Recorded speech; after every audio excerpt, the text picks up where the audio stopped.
It's about choices. It's about what you put first. If you put first profits and you want to make sure that you sell devices very often and you sell a device every 2 years to the same person, then making it more repairable is less of a priority. The whole system is built around buying the latest and greatest and being seduced to do so. But in the production of a phone, the carbon footprint is largest, so it has a major impact on our climate change, and it has a major impact on the actual waste that is generated.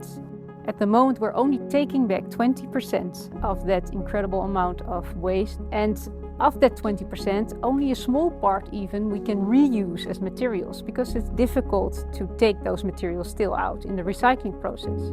Fairphone makes modular and repairable phones because it's the easiest way you can keep your phone longer. If you drop your phone and your display is broken, then it's just very simple. You need to remove a couple of screws and then just disconnect the old display and connect the new one.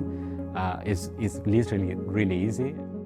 It's important that we design products that are easily repairable and that we then are able to maintain and support that product during its lifetime by making spare parts easily accessible.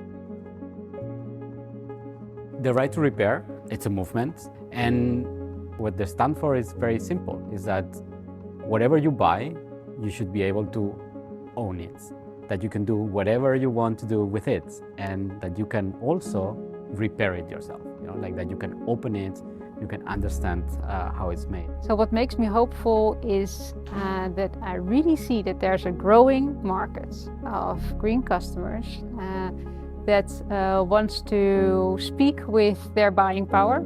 You can see also legislation picking up in matters like due diligence in supply chains in different countries in Europe, but also on repairability and the right to repair movement. There's a lot of things that have been happening in these 10 years that have made, let's say, the big guys also move.